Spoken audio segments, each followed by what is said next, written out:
An ethnic bioweapon, biogenetic weapon, is a type of theoretical bioweapon that aims to harm only or primarily people of specific ethnicities or genotypes.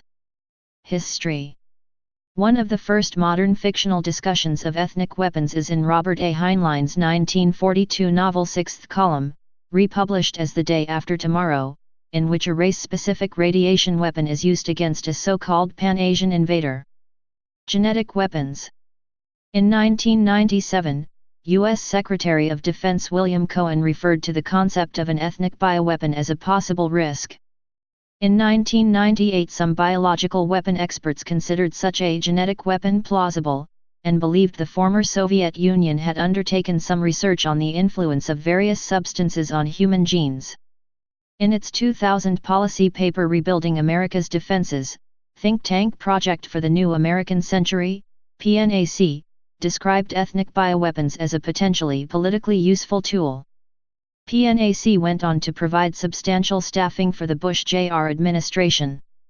The possibility of a genetic bomb is presented in Vincent Serrick's and Frank Meal's book, Race, The Reality of Human Differences, published in 2004. These authors view such weapons as technically feasible but not very likely to be used. Page 248 of paperback edition. In 2004, The Guardian reported that the British Medical Association, BMA, considered bioweapons designed to target certain ethnic groups as a possibility, and highlighted problems that advances in science for such things as treatment to Alzheimer's and other debilitating diseases could also be used for malign purposes. In 2005, the official view of the International Committee of the Red Cross was the potential to target a particular ethnic group with a biological agent is probably not far off. These scenarios are not the product of the ICRC's imagination but have either occurred or been identified by countless independent and governmental experts. In 2012, The Atlantic wrote that a specific virus that targets individuals with a specific DNA sequence is within possibility in the near future.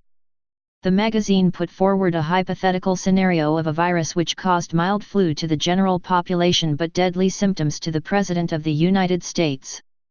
They cite advances in personalized gene therapy as evidence. In 2016, Foreign Policy magazine suggested the possibility of a virus used as an ethnic bioweapon that could sterilize a genetically related ethnic population.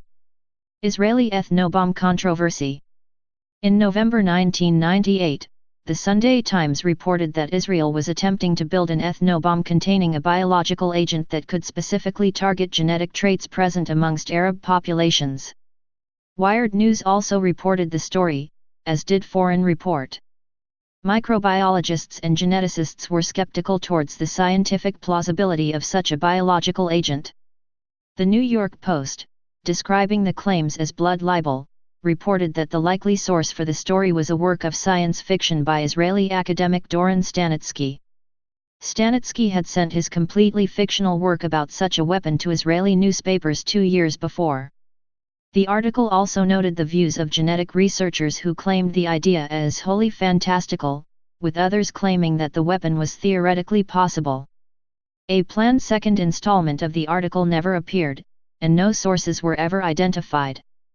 Neither of the authors of the Sunday Times story, Yuzi Monami and Marie Colvin, have spoken publicly on the matter. Russian ban on export of biological samples. In May 2007, a Russian newspaper Kommersant reported that the Russian government banned all exports of human biosamples. The report claims that the reason for the ban was a secret FSB report about ongoing development of genetic bioweapons targeting Russian population by Western institutions.